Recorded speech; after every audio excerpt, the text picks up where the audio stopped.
I have put together about 14 simple ways that you can reconnect with your partner, you can reconnect with your spouse, or you can reconnect with whoever it is, your significant other, without having to break the bank.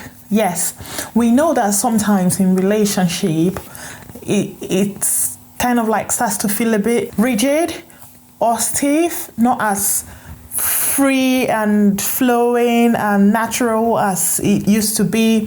Sometimes it could be because of the family, it could be economical problem, it could be anything that would make this to arise.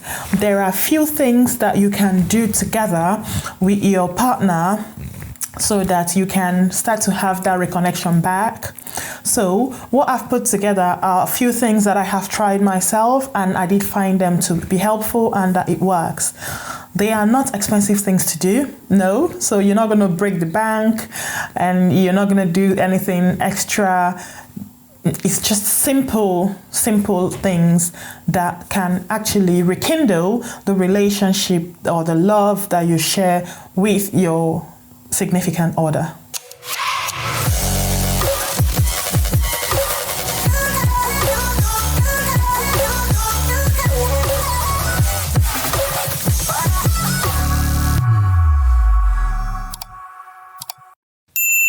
And in number 1, I have go to bed together. Yes, some couples don't go to bed together. One may be too busy and always busy, trying to tidy things, trying to make sure things are in order. Leave that. When it's bedtime, just go to bed. Go to bed together, sleep together. Don't cause unnecessary barrier between you and your partner, because the barrier for the day, the fact that they go to work, you have different schedule, is already a barrier. So do not create any more distance between the both of you. When it's bedtime, go to bed. Leave that television program that you want to watch, unless if you both are watching the TV program together. Otherwise, if it's time to go to sleep, go to bed together. It kind of like rekindles, because I'm sure the majority of us, when we got together with our partner initially, early stage, early love, we were all doing things together, going to bed at the same time. Bring that back. This is time to bring it back. Bring it back. When it's bedtime, go to bed together. So start from today to go to bed at the same time with your partner. And in number 2, I have dance together. I am saying dance together because this makes me chuckle. I am such a bad dancer. I mean, if I dance, it's going to start snowing. So I don't dance. So sometimes, because I know I cannot dance and he knows I cannot dance, I kind of like put on Spotify or on YouTube whichever song that I feel like I should dance to, that he likes, just to get him to react. And I'll be like, come, I'll excuse him or call him up for a dance. He knows I do not know how to dance, and he's gonna laugh and go like, oh, you really want to dance me off? I'm like, yes, come, I'm gonna dance you off. And from then he actually might start to teach me some moves, and before you know it, we're vibing, we're having fun doing that. This have seen that works for me, even though that it's at my own expense because I'm such a bad dancer, but yes, it does work for me. And in number 3, I have reminisce on your past together. There are a lot of things we have done in the past together with our spouse that we really did enjoy. I remember when I was still dating my spouse, we went to Cornwall together and we went surfing. None of us have ever surfed. So when we think about things like we have done together at the beginning stage, it kind of like rekindles the relationship and the love that we shared together, and it makes us laugh so much, either him laughing at me or me laughing at him, or the both of us laughing at each other together. It kind of like drives us home to where we started and how it was in the beginning. And in number 4, I have going for walks together. I know some people walk together. If you are already working together with your spouse, make the walk even longer and maybe incorporate the entire family or something. That will give you that reconnection that you are seeking, because when you're going for a walk with someone, you're definitely going to be talking to them. You'll be talking to them about something useful, something not very useful, but what it is that there is a moment you're sharing there. You're creating moments, you're making memories that will take a longer time. And in number 5, I have cooked together. If you are a cooking person, or not even a cooking person, you do not like to cook, invite them in, make them to start to cook with you. It mustn't be anything special. It could be tiny little meals. It could be making dessert together, anything, just to have your spouse around with you in the same space, doing the same thing together. That actually can be fun. Yes, if done with good intent and if planned well, it costs nothing. It doesn't cost anything. It could be tiny meals that you're making together, but you're making memories with each other. And in number 6, I have learned something new with your spouse. Learn something new together. Make sure it's something that neither of you know how to do before. Don't do something that he knows how to do or you already know how to do. So let it be something totally new. Example, salsa dance. I like to see people dance salsa, but I cannot even dance, let alone salsa. So you can actually book few classes, salsa classes for you both, and you start to learn that together. That's just a little example. If you're a sporty person, think about some activity, water activity or sports activity that you both don't know how to do and would like to learn. And in number 7, I have write about 5 reasons why you love your spouse, why you love your partner, and give it to them.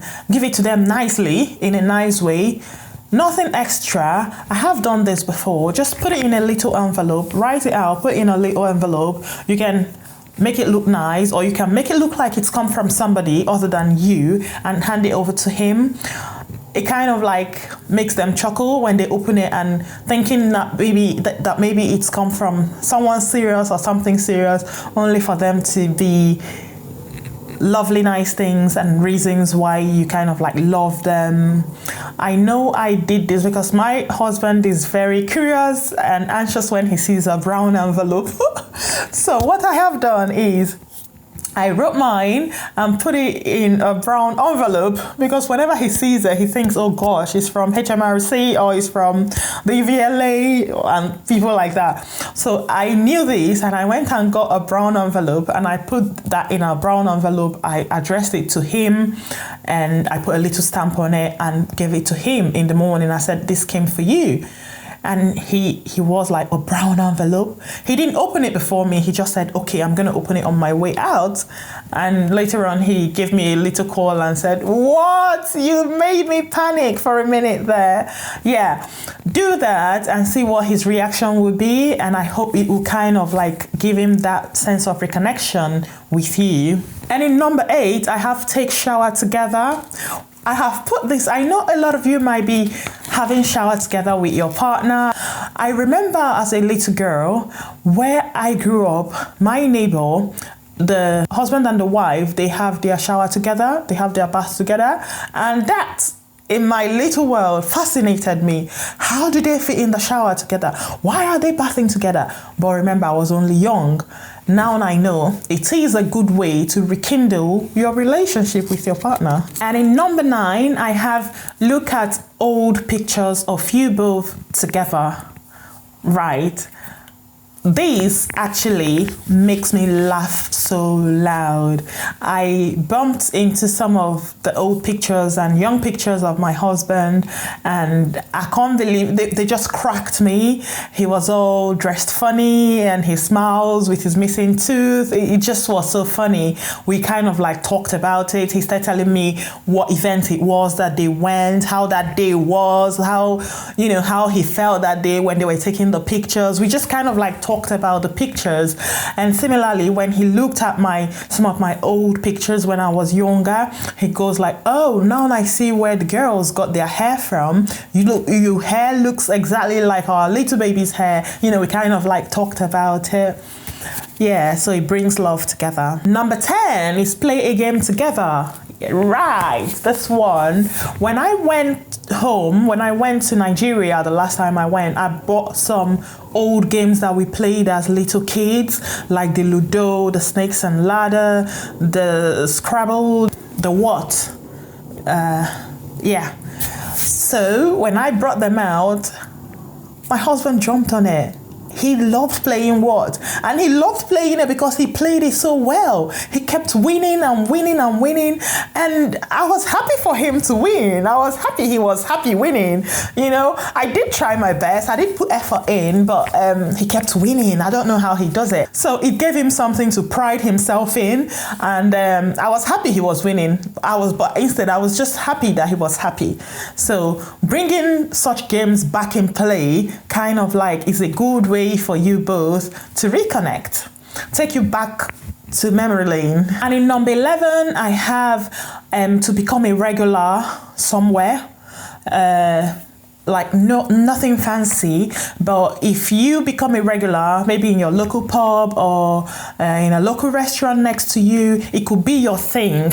You and your partner thing, that is really good. Like everyone would know that, oh, okay, you're coming to the Jacks this evening, or are you coming to the Jacks tomorrow? That sort of thing. It would be like a thing that you both do together and look forward to, and perhaps meet other people. They know you there. It's like a you thing. And whenever the Jacks is being mentioned, it will be like, oh yeah, that's where we go to hang out. That sort of tiny thing. So if you become a regular somewhere, that is a good way to reconnect. He could be there and tell you, oh, can you meet me at our regular place? You know, he doesn't need to say the name of the place, but it will be a you and your partner thing. And in number 12, I have the big one, pray together. Yes, whenever we pray together as husband and wife, as a family, it kind of like you reunites us, it binds us together. It doesn't need to be a long prayer. It doesn't have to, but if you make it an everyday thing, either in the mornings or in the evenings, you pray together, you pray for each other, you pray for your children, you pray for one another. The children will grow together with that, and your husband, if ever a day goes by and you don't do that prayer with him, he would remember, oh, it's time to pray. It's a way to bond together with the person that your significant other. And in number 13, it says, talk about what you would do with your monies if you won the lottery. Yes, if you win the lottery today, what are you going to do with your money? I know it's kind of like an illusion because not everybody wins lottery. That's why it's called a lottery. But you never know, you could win it. It is really refreshing if you start to talk about what you would do with huge amount of money. It makes you to think, to understand what your partner is thinking about. Oh, if I win the lottery now, look what I'm going to do. It kind of like opens that door for you to reconnect with their inner mind, to know how they feel, what they are aiming at, what they are looking forward to, what they would like to have, and what they would want to achieve that they haven't achieved. And if they win the lottery, this is what they will be doing. And my last one is to compliment your partner for no reason. Yes. I'm not a big fan of taking compliments. I don't know how to take them, but because sometimes it flatters me. But I have since realized that a lot of people love to be complimented, whether in a big way or in a small way. And my partner is not different. Start trying to compliment your partner for no reason, not because they are wearing new clothes or because they are fashionable, or just give them compliment as it comes. It could be a tiny thing. It could be after a haircut. It could be after visiting the hairdresser. It could just be nothing, or you just see them and you go like, wow, you look like you've lost some weight. Your body's giving banging. You know, just give them those tiny compliments that could sound as if you're flirting with them. It gives that reconnection back. Okay, guys, I better stop here now, and you go away and start to make those connections work again. Go and start to reconnect with your partner again and make it feel like the first day you both met each other. Yes, we can do it. It may be hard, but start trying these little tips and see how it would work. I hope you will come back again to watch Priska's Mission. If you haven't subscribed to this channel at this time, please hit the like button, hit the subscribe button to support your girl here. Thanks very much for watching, and I shall see you in my next video. Until then, stay well and God bless.